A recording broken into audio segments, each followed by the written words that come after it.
Break പ്രൊട്ടക്ഷനെ കുറിച്ചുള്ളൊരു video ആയിട്ട് ഇത് phone കവറില്ലാതെ use ചെയ്യുന്നവർക്ക് നല്ലൊരു ഓപ്ഷനുണ്ട്. നമ്മൾ നേരത്തെ ശ്രമിച്ച് കട്ട് ചെയ്തിട്ട് ഫോണിലൊട്ടിക്കില്ലേ, അതേ മോഡൽ PP40 സ്റ്റിക്കർ ഇവർ കട്ട് ചെയ്തിട്ട് ഫുള്ള് പ്രൊട്ടക്ട് ചെയ്ത് ഒട്ടിക്കും. ഇത് ചെയ്തു എന്നും പറഞ്ഞിട്ട് സ്ക്രീൻ പൊട്ടത്തില്ലെന്നും എനിക്ക് തോന്നുന്നില്ല. കാരണം ഇതിൻ്റെ എഡ്ജസും കാര്യങ്ങളൊക്കെ നന്നായിട്ട് എക്സ്പോസ് ചെയ്തിട്ടുണ്ട്. എഡ്ജിലൊക്കെ എന്തെങ്കിലും പറ്റിയാലാണ് നമ്മൾ നിലത്തി ആടുമ്പോൾ എഡ്ജ് കുത്തിയാൽ വീഴുന്നതാണെങ്കിലും സ്ക്രീൻ പെട്ടെന്ന് പൊട്ടുക.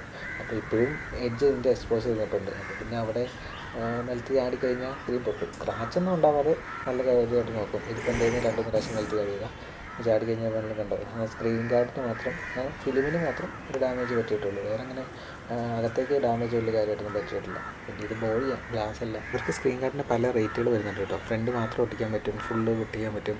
പിന്നെ സ്ക്രീനിന് അഥവാ എന്തെങ്കിലും ഡാമേജ് പറ്റിക്കഴിഞ്ഞാൽ ഡ്രോപ്പ് ചെയ്തിട്ട് ഇപ്പോൾ പൊട്ടി ഡാമേജ് പറ്റിക്കഴിഞ്ഞാൽ അത് വാറണ്ടിയിൽ മാറി തരുന്ന രീതിയിൽ, സർവീസ് സെൻറ്ററിൽ നിന്ന് തന്നെ വാറണ്ടിയിൽ മാറി തരുന്ന രീതിയിൽ ഇവർക്ക് പ്ലാൻ ഉണ്ട്. അതിനെല്ലാം ഓരോ റേറ്റാണ്. ഇതിപ്പോൾ S24 Ultra ഞാൻ ഒട്ടിച്ചതിന് ഫുൾ ബോഡി ഒട്ടിച്ചതിന് 3450 എനിക്കായി. ഈ മോളിൽ കാണുന്ന സ്റ്റാൻഡ് ഇതിൻ്റെ ഒപ്പം വരുന്നില്ല കേട്ടോ, ഞാൻ സെപ്പറേറ്റ് അടിച്ചതാണ്. പിന്നെ ഇതിന് സ്ക്രീൻ ഗാർഡ് വരുന്നത് മാറ്റുണ്ട്, ഗ്ലോസി ഉണ്ട്, പിന്നെ പ്രൈവസി, അങ്ങനെ എല്ലാ ടൈപ്പും ഉണ്ട്. പിന്നെ വേറൊരു പ്രശ്നം എന്ന് വെച്ച് കഴിഞ്ഞാൽ ഈ ക്യാമറയുടെ ഇവിടുത്തെ ഇത് ഒട്ടിച്ചിട്ടില്ലേ, ഈ ഗാർഡ് ഒട്ടിച്ചേക്കുന്നതിൻ്റെ അതിൻ്റെ ഗ്ലൂവിൻ്റെ സ്ഥലത്ത് ഭയങ്കരമായിട്ട് പൊടി പിടിക്കുന്നുണ്ട്. സ്ക്രീൻ ഗാർഡിന് തിക്നെസ് ഉണ്ടെങ്കിലും ഫിംഗർ പ്രിൻ്റൊക്കെ പെട്ടെന്ന് നല്ല രീതിയിൽ സ്കാനൊക്കെ ചെയ്യുന്നുണ്ട്, പെട്ടെന്നൊക്കെ ഉണ്ടാക്കാം.